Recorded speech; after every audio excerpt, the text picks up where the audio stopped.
Hey guys, well, I recently got this Nvidia Geforce 8800 GTS for my Windows XP PC.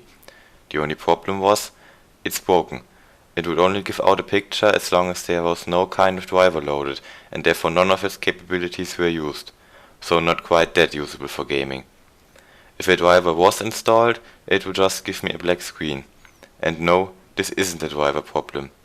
This card is physically broken. Well, what do you do in such a case? The internet recommends putting the card into a hot oven. The internet also says that this may kill your card completely. I originally bought another card, which actually worked, and decided not to try to repair the broken card because I didn't want to ruin my oven with an old broken graphics card. But things changed when I bought this cheap adjustable heat gun a few days ago, and I actually decided I would give this a try using the heat gun.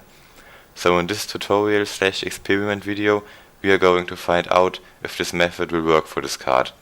But as always, your mileage may vary.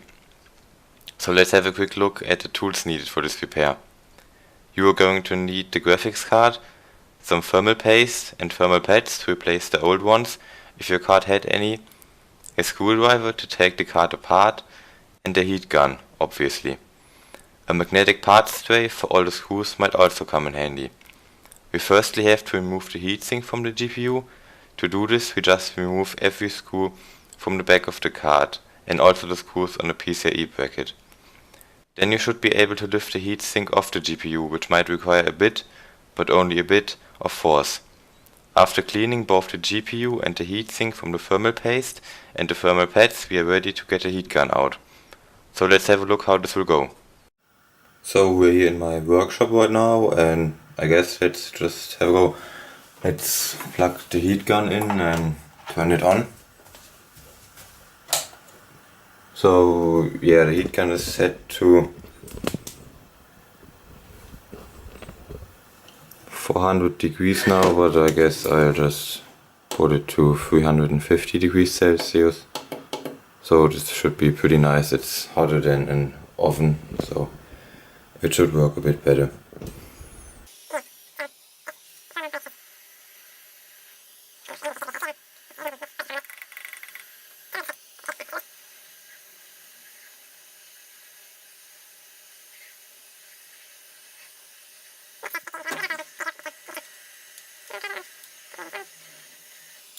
So it reads 49 degrees Celsius, so we still have some work to do.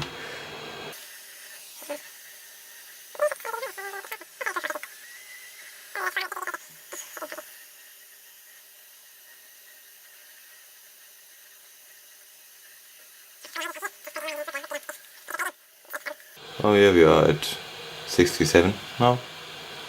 This is looking promising.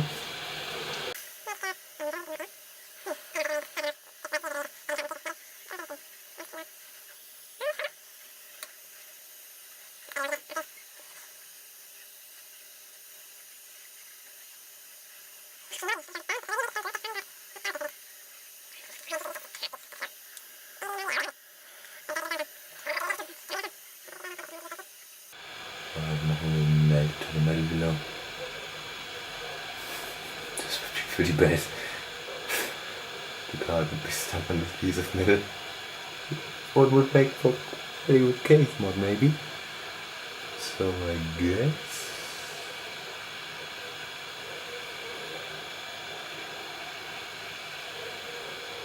And it would be repurposed. Backplate too. And free backplate. That's pretty promising. Come on. Do something. So it starts to smell. I don't know if that's a cheap heat gun or if it's actually the chip. Let's have a look at the temperature. And it's at 85 about.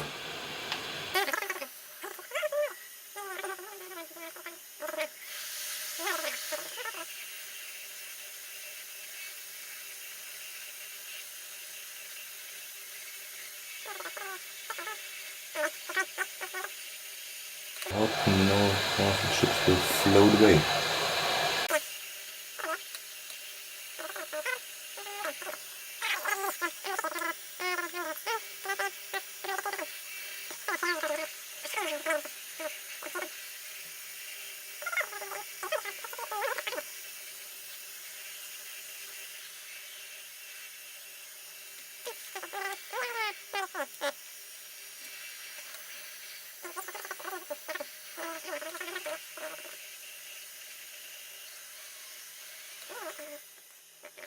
So far, nothing exploded, nothing is floated away.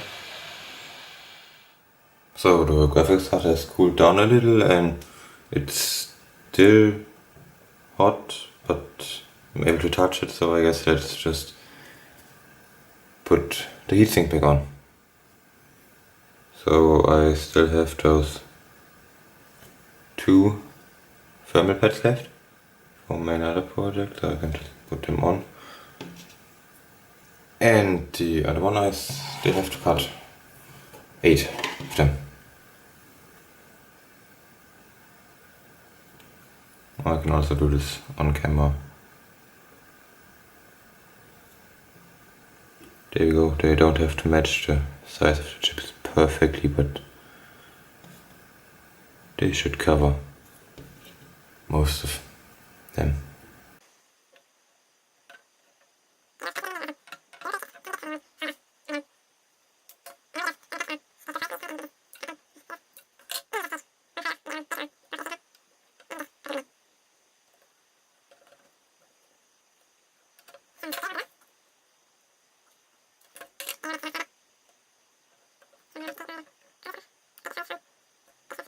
And by the way, they are 0.5 millimeters, and there are also 1 millimeter thermal pads out there. So I don't know if that even works, because I think this card had 1 millimeter thermal pads before, but I only have those 0.5 millimeter ones. And now if you look at the cooler, we see where the GPU fits, the memory, cooling for memories, and we also see those contact points. Those are for the voltage regulators, those bits right here, and they were also covered by a thermal pad before, so I'm also going to put one on them. Just so that the VRMs won't overheat and burn also. Because I don't want my house burnt down by a GPU that only costs a few dollars.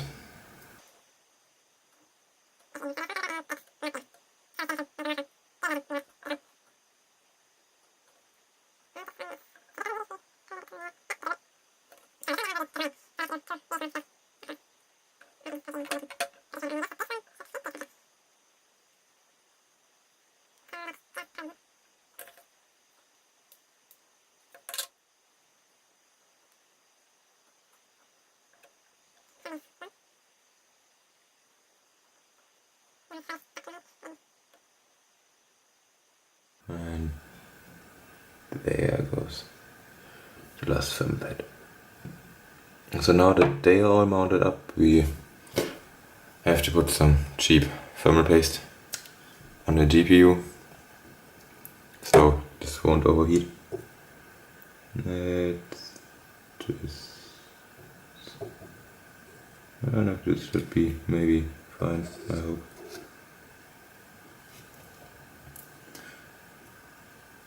Yeah, that's all. That was the moment where I noticed that you forgot to put this on, which I don't know which purpose it has, but I know that it's mounted from the back with screws through here, so I guess I'll just have to do this off camera. So I've only mounted this metal piece now with 4 screws, and I'll do the other 4 when the heatsink is on, so this will make it much easier. Yeah, now it's time for the heatsink, which I guess has to go like this. And now we only have to mount the heatsink onto the card with these screws that have springs around them.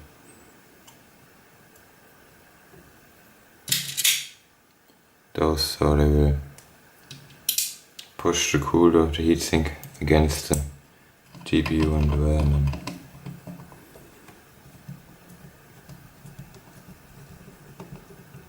So, and I know that you normally shouldn't tighten them up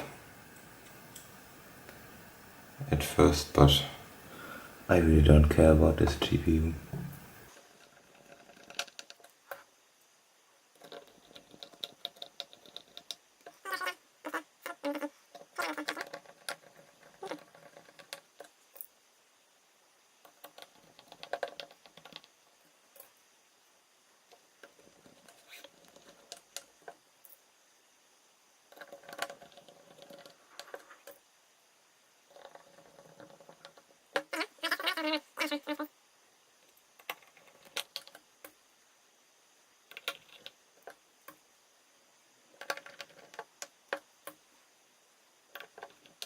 So now doors are also done, but my part tray isn't empty yet and we still have to mount this bracket to the card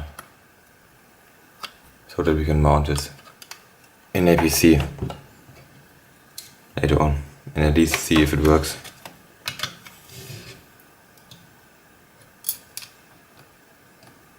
Because if it doesn't, I guess there's not much else I can do for this card.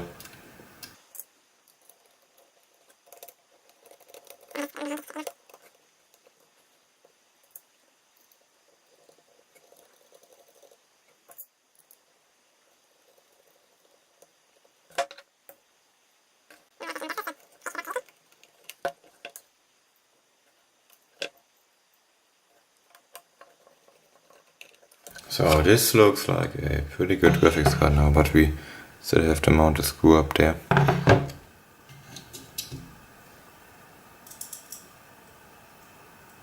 Which isn't magnetical, so I just have to somehow get this in. Now like that. That seems good. There we go. That screw is through the card and this was the last one. But there is another problem, and it's this right here. I've used this fan in another project lately because I thought I wouldn't do anything with this card anymore. So I just soldered them on.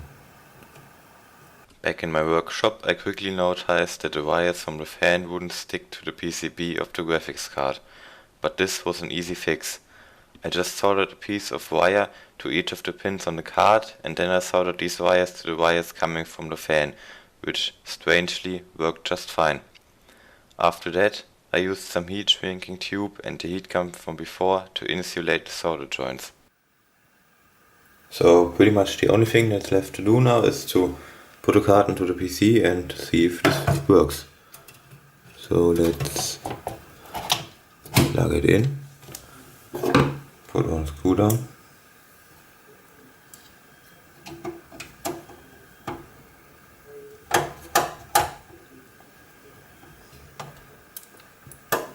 And I don't really like this case because putting in graphics card is always hard. This case. But there we go. Now the only thing that's missing is the power cable. And we should be ready to go. So everything's now hooked up, powered on and only waiting to test it out. And I'm really excited and I haven't tried this before off camera. I really don't know if this works, but let's give it a shot.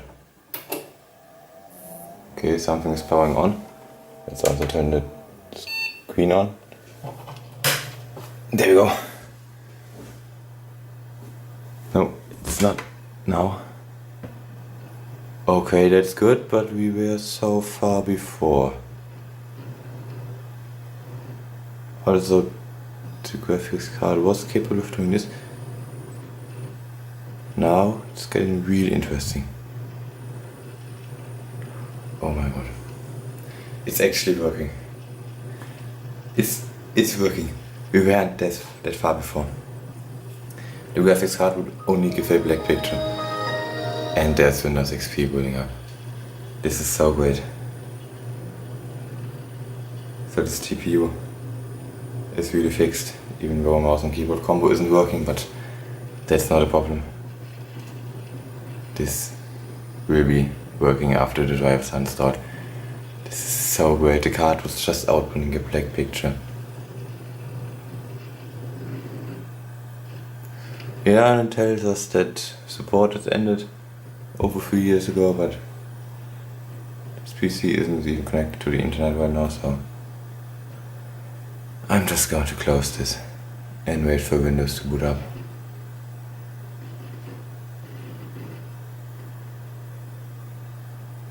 Is the fan spinning? Hopefully. The fan of the card is spinning. It's all working.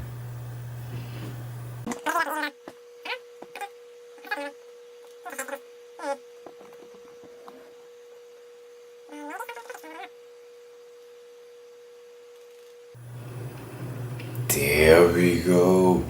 Old Windows XP taking a while. So I guess it's time to have a look on the MSI Afterburner, which says that there's no internet connection because I haven't put the cable in. Let's just take a look at it. There we go. Geforce 8800 GTS. This also compared with him. So the GPU temperature is at 54 degrees Celsius. Yeah, cheap thermal paste not doing its work. Fan speed is at 60. Let's get this up a little too. 90 seems good. Come on. There we go. That's a good noise. Let's start steaming offline mode.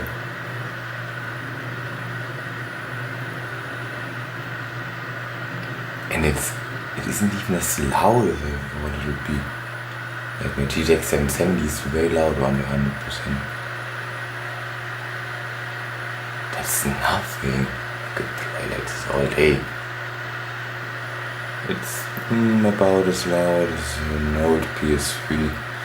And this is under 100% fan mode. But anyways, what shall we play? Let's just take a quick look at Fear.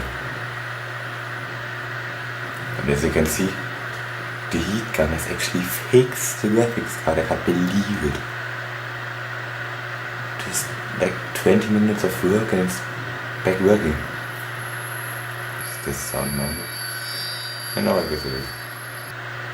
So you can see the fan is at 100% of load and the GPU is still at 54 degrees.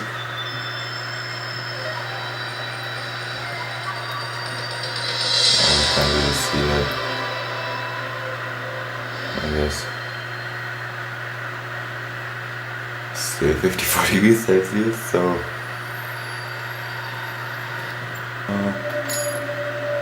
no, come on, loud again. Oh, there we go.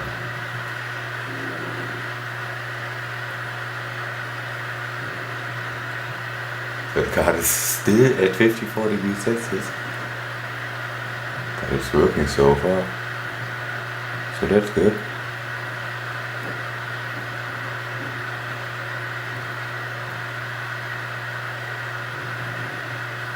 But I can't believe it. This GPU 10 years old is fixed and they were a stable 60 FPS here in this area. Because I have an FPS of 60 GPU. Subscribe point, see if you can get this gate open. I'd send one of my boys.